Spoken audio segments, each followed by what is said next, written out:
ሰላም እንዴት ናችሁ? የኢየሱስ ስም የተባረከ ይሁን። ኢየሱስ ያድናል። ምንም ማድረግ አይቻልም። ብቻውን ሕይወት ይሰጣል። ስሙ ያንን ጉድ ዘፋኝ ነው ብሎ በእውነት ቴዲ አፍሮን በዛ መወሰን ፌር አይመስልኝም። እኔ ፌር አይደለም። በየአልበሙ ያሉትን መልእክቶች ደግሞ ስትሰሙ ወንጌል ናቸው። ወንጌል ማለት ያ ነው። ስለ ፍቅር ያሸንፋል። በቃ ፍቅር ማን ነው? ፍቅር ኢየሱስ ነው። ፍቅር እግዚአብሔር ነው። የወንጌሉን መልእክት ነው ይሄ ወጣት ሲያቀርብ የኖረው። አልተኛንም አይደል? በአሁን ነው አይደል? ይሄን እየሰማን ያለ ነው። ጌታ ኢየሱስ ቶሎና ማለት አሁን ነው እንጂ የእውነት ምንም አልሆንም አይደል? ማን ነው ይሄን እየተናገረ ያለው? ጌታን ምንም ነገር መናገር አልችልም። ሌላ ምንም ማለት አልችልም። ኧረ ኢየሱስ ሕይወት ይሰጣል። ከባድ እኮ ነው። ደስም ይቻላል። ስሙ ያንንም አርቲስት ቴዲ አፍሮ ዘፈኑ መለቀቁን ተከትሎ መቼም ያልሆነ ያልተሰማ ጉድ የለምና ለኔ ግን የገረመኝ አንድ ጭራሽ አገልጋይ የሆነ ሰው ወጥቶ ዘፈን ኃጢአት ነው ግን በቃ እኔ ትራክ ስንት እንደሆነ እየሰማው ነው በቃ መጨረሻ ላይ ሰው እንደሚሆን ሆናለሁ አላሉ። የእግዚአብሔር ልጅ ኤኒዌይስ በጣም ይደብራል። ዛዱ ነው የእግዚአብሔር ልጅ ከሆንክ በጣም ውርደት ነው ላንተ በተለይ ኤኒዌይስ ግን ዛሬ ቸርች የተማርነው ስለ ትንሣኤ ነበርና ልክ አሁን ብራዘር እንዳለው ነው። ኢየሱስ ክርስቶስ ከሙታን ካልተነሳ ኦር ትንሣኤ የሚባለው ነገር ከሌለ ዝም ብለህ የተመቸህን የላይፍ ስታይል ኖረ መጨረሻ ላይ ሰው እንደሚሆን ነው። በእውነት ነው ማለት የእናቴ አጎት ቤት እንደዛ ይላል። አጎቴ ነው ምለውና ዱቲ ቢያው ጂኒ ሪባ ይላልና ከህዝብ ጋር ይሞተ እንዳንቀላፋ ይቆጠራል እንደማለት ነው። በቃ እንግዲህ ፍጥረት ዓለሙ እንደሚሆን መጨረሻ ላይ እንሆናለን። ምንም የተጨበጠ ነገር የሌለው ነገር ላይ ለምን ትጨናነቃለህ? ትንሣኤ ግን እንዲጨበጥ አረገ። አስቸጋሪው ነገር እሱ ትንሣኤ ከሌለ አለ አንደኛ ቆሮንቶስ ምዕራፍ 15 ቁጥር 14 ላይ ምናምን ጳውሎስ እንደዚህ አለ። ትንሣኤ ኤግዚስት ካላደረገ አለ ትንሣኤ የሚባለው ነገር ከሌለ ስብከታችንና እምነታችን ቫይን ታውቃላችሁ? ቫይን አጫጭር ቫይኖች ምናምን አይታችሁ አታውቁም? ቧልት ማለት ነው። ቀልድ፣ ሹፈት፣ ፌሪ ቴል ነው። ዝም ብሎ የእንትን ተረት ነው። ችግሩ ትንሣኤ አለ። ጉድ እየሰማን እኮ ነው። ጉድ በጌታ ቤት ሆኖ ዘማሪ ሆኖ አልበም አስቀምጦ እንግዲህ እሳቱን ቀለል አድርግ የሚል ትውልድ መጥቷል። ዘፈኑን እየሰማው ነው። ኢየሱስ ያድናል። ከባድ እኮ ለመስማት ራሱ ይከብዳል። ሊሆን ግድ ነው እንግዲህ ምንም ማድረግ አይቻልም። በመጨረሻው ጫፍ ላይ ነው ያለ ነው። ኧረ ኢየሱስ ያድናል። ብቻውን ሕይወት ይሰጣል። ደስ የሚል ቆንጆ መልእክት ስሙ። ይንንም አንድ ምሳሌ እንገራችሁ። በመንግስተ ሰማያት አንድ ወጣት ገብቶ መንግስተ ሰማያት ነበርና አብሯቸው ዝማሬ አለ፣ ቅዱሳን አሉ። እንደዚህ ሲል በኋላ ኮምፕሌን ማድረግ ጀመረ። እኔ መዝሙሩ አይጠመኝም አለ። በቃ ሰዎቹ የሚደብሩ ናቸው ነው የምትሉት በአሁኑ ቋንቋ? የሚደብሩ ናቸው እና እኔ ያኛውን ቦታ ሄጄ ማየት አለብኝ፣ ተመልክቼው ካልመጣው ችግር ነው አለ። በኋላ ከሚያገለግሏቸው መላእክት ጋር ወደ አንዱ ጋር ሄደና አይ እኔ ወደዛኛው ሄጄ እዛኛው ማለት እንግዲህ ያው ሲሆን ነው ማየት አለብኝ፣ ወደዛ ልሂድ አለው።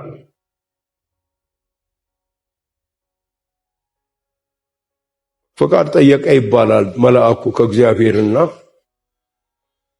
ልቀቀው ሸኘው አለው። በሩን ጋር ድረስ ሸኝተው ተመለሰ። ወደ በሩ ሲጠጋ የሲኦል መግቢያው ወርቅ ነው። በቃ የበሩ ውበት ገና እሱ ሳይደርስ አውቆ ወለል ብሎ ተከፈተለት። ወጣት ነውና በጣም የተዋቡ ሁለት ሴቶች ናቸው የከፈቱት በር። በጣም ውበታቸው። ግባ አሉት። ሰነበተ 7 ቀን። በቃ እመለሳለሁ እዛ ሄጄ አንዳንድ ጉዳይ ጨራርሼ ልምጣ አለና ሄደ። እንዴት ሆኖ አገኘው? በቃ እኔ አሁን ስፍራዬን አግኝቻለሁ አለ። አይ ጥሩ።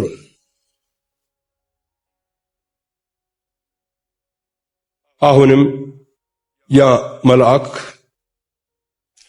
መልሰህ መንገድ ጠፋኝ እንዳይል ውሰደው አለ። መንገድ ጠፋኝ እንዳይል ሄደ። ሲሄድ ትንሽ በሩ ጋር ሲደርስ ለወጥወጥ አለበት። ይሄ ያኔ የገባሁበት በር ነው አለው። ኧረ ይሄው ነው፣ ሌላ ምንም የተለወጠ ነገር ነው። ይሄ በዚህ ነው የገባው እና ብሎት ተመለሰ። በሩ አውቆ ሲከፈት ጥርሳቸው ፍልጥ የሚያካክል የሚያስፈሉ አውሬ የሚመስሉ መናፍስት ከፈቱና አንገቱን ይዘው ወደ ውስጥ ከተቱት። ተሳስቼ ነው ባካችሁ፣ እኔ እዚህ አይደለም የመጣሁት፣ ተሳስቼ ነው አለ። ቁም ነገሩ ያለው ቀጥሎ ያለው ሐሳብ ላይ ነው። አይ ያ የመጣህበት የጎብኚዎች በር ነው፣ ይሄኛው ግን ፐርማነንት ሬዚደንስ የሚገቡበት ነው። ያኛው የምርጫ ቅስቀሳ ነው። ቆንጆ ነገር። ይሄ ግን ትክክለኛው ነው። ደስ ይሁን ቆንጆ መልእክት።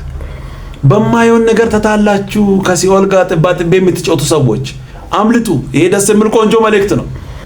ኢየሱስ ያድናል። ሰውየንንም በዘርና በፖለቲካ የተተበተባችሁ ጴንጤዎች እግዚአብሔር ከፍ አድርጎ ይውጋችሁ፣ አውሸምሽሙ ይጣላችሁ፣ ወጋውላችሁ፣ ስራችሁ ይፍረስ። አሁን ላይ መከራ እያየን ነው። በጌታ ቤትም ነው ዘረኛም ነው። ኧረ በኢየሱስ ስም በዚህ በኩል የኢየሱስ ነኝ ይላል፣ በዚህ በኩል ደግሞ የኔ ቤር። ኧረ በጌታ በኢየሱስ ስም ኢየሱስ ይፈውሳችሁ። ምንም ማድረግ አይቻልም። ኢየሱስ ያድናል። ሰውየንንም ስማ ባሪያዬ፣ በፍቅር ከሆንክ ዲያብሎስ አይችልህም አለኝ። ዲያብሎስና ፍቅር ምን አገናኘ? ለካ ሰይጣን የሌለው ነገር ነው ፍቅር። ስለዚህ አንተ በፍቅር ከሆንክ አይችልህም። በጥላቻ ከሆንክ ጃኬቱ ነው፣ ሱሪው ነው፣ ተኮቱ ነው፣ እንዴ ጫማው ነው አርገህለታል። እንዴት በጥላቻ ውስጥ ሆነ እሱን እንዴት አርገህ ትቃወመዋለህ? በፍቅር ከሆንክስ ወንጌላዊው ሲጸልይላት ለልጅቷ ይጸልያል። ጠረጴዛ ሰፍ ትገባለች፣ በዚህ ትወጣለች። ያ ይጸልያል። የሚጸልዩት ሁሉም ደከመው። ውጣ ቢሉት አይወጣም። ይሄ አስካካል መንፈሱ። መጨረሻ ላይ ወንጌላዊው አንድ መገለጥ ያገኘ ይመስለኛል። እኔ አላውቅም፣ ግን እንደዛ እንድመጣለት አንድ መገለጥ ወንጌላዊ ያገኘ ይመስለኛል። ወገኖቼ ሆይ ሁሉም ደከማቸው። ሰዓቱ ሄደ። አጋንንቱ አይወጣም። መጨረሻ ላይ ብድግ አረጋትና እቅፍ አርጓት በጌታ በኢየሱስ ክርስቶስ ፍቅር እወድሻለሁ ሲላት አሁን አልችልም ልሄድበት አለ። ፍቅር ሳይኖር መገሰጽ ከንቱ ጉሮሮ ማድረቅ ነው፣ መራቅ መጨረስ ነው። በፍቅር ከሆነን ኃይል አለ፣ ያውም በቋንቋ የማይገለጥ ኃይል። በጣም ከፍ ያለ ነው ወገኖች ሆይ። እቺ ሴት የተገለጠችበት ፍቅር አትሄድም። በእርግጠኝነት እኔ እንደዛ ይመስለኛል ወገኖች ሆይ። ኢየሱስ ክርስቶስ ማርያም ብሎ ራሱን እስካልገለጠ ድረስ አትሄድም። ብትሄድማ ከጴጥሮስና ከዮሐንስ ጋር ትሄድ ነበር። ብትሄድማ መላእክቶች እኮ መጡና አየቻቸው። ጥሩ ነው መላእክት ማየት፣ ግን ጉዳዩ ከኢየሱስ ጋር ነው። ጉዳይሽ ከማን ጋር ነው? ደስ የሚል ቆንጆ መልእክት። ክብር ሁሉ ለኢየሱስ ይሁን። ኢየሱስ ያድናል። ምንም ማድረግ አይቻልም። ሰውየንንም መጽሐፍ ቅዱስ ላይ እግሮቼን እንደዋላ እግሮች ያበረታል በከፍታ ላይ የሚያስኬደኛል የተባለው እንደዚህ ነው። በነገራችን ላይ ዕንባቆም ይሄን የተናገረው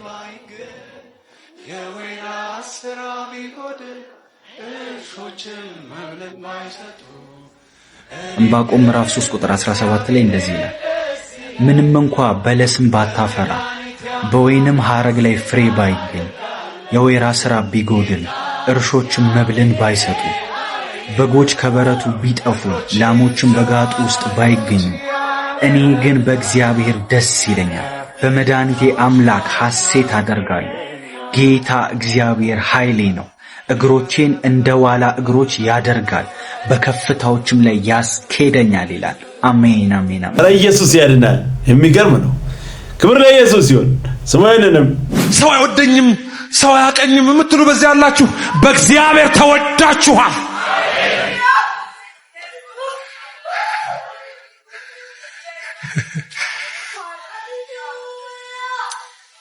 ጉድ ልንገራችሁና መልእክቴ ልጨርስ። ይሄ እግዚአብሔር የፍቅር ድርሰት ቴንኪው በማይለው ትውልድ መሃል እንደ በግ በሸላቾች ፊት ዝም እንደሚል እየነዱት ሲሄዱ እያዳፉት ማን የመታ እያሉ በጥፊ ሲመቱት ሲያላግጡበት አይኑን አስረው ማን የመታ ሲሉት የገዛ የለበሰውን ጨርቅ ከላዩ ላይ ወስደው ዕጣ ሲጣጣሉበት የሆነው ሁሉ ተብሎ የተጻፈው ምንም ቢሆን እየሆነ ያለውን ተረድቶ ቴንኪው ለኔ ነው ያለው ማንም የለም።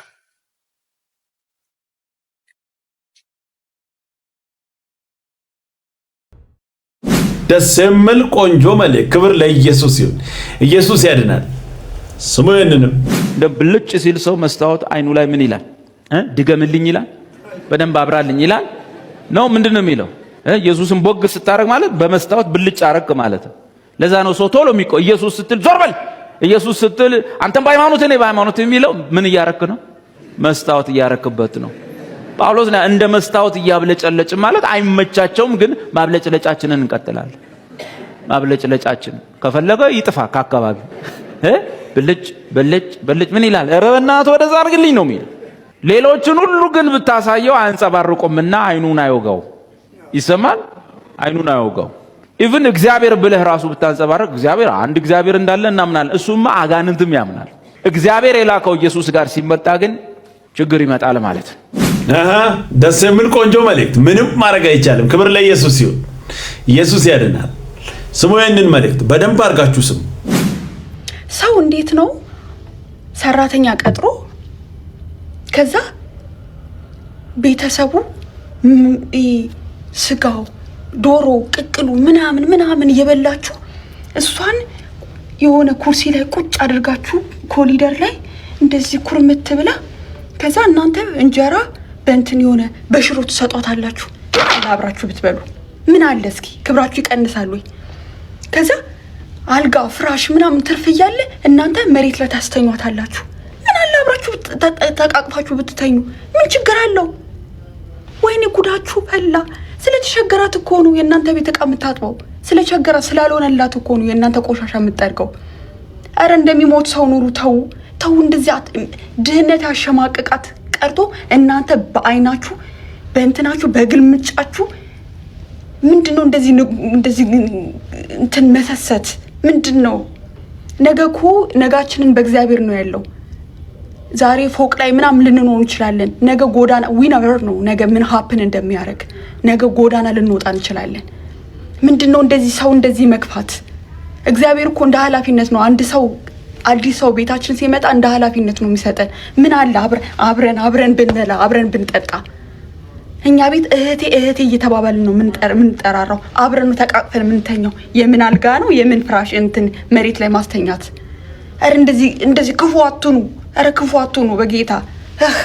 በነገራችን ላይ በዚህ አጋጣሚ አንድ ነገር መናገር እፈልጋለሁ። የሆነ ዘር ከዘራችሁ በኋላ አይብቀል ማለት አይቻልም። እናንተ ቤት እግዚአብሔር እድል ሰጥቷችሁ ጊዜ ሰጥቷችሁ እናንተን ለማገዝ የመጡ ሰዎችን የምታሳቀቁ የምታስቸግሩ ሰዎች ምንም አይነት ጥርጥር አይግባችሁ። በልጆቻችሁ ዘመን ወይ በእናንተም ዘመን ታጭዳላችሁ። በጣም እኮ ነው የሚያሳዝነው። አንዳንድ ሰዎች ከሰው ይሁን ከአውሬ እንደተወለዳችሁ ራሱ ግራ ያጋ። የራስ ልጅ በልቶ የጠገበ አይመስልም። የራስ ልጅ ሁሉ ከዛ የሰው ስለሆነ ከበለበለ ይሄ ነገር ውሎ ሳያድር በአይኖቻችሁ ታያላችሁ። በጣም ታሳዝናላችሁ። እንዲህ የምታሰቃዩ ሰዎች አላችሁ። አሁንም እየሰማችሁም ሊሆን ይችላል። ማን ያውቃል? አላችሁ። አታሰቃዩ። እናንተ ቤት የሆነ ሰው ሰራተኛም ሆኖ ምንም ሆኖ ሲመጣ ዝም ብሎ እኮ አይደለም። ዝም ብሎ አይደለም። የሆነ አጋጣሚ አይደለም። የሆነ ነገር አለ። አታሰቃዩ። ዋጋ ትከፍላላችሁ። እኔ የምላችሁ እግዚአብሔር እኮ አለ፣ ያያል። የምንሰራውን ስራ እኮ ያያል። የምናደርገውን ነገር እኮ ያያል።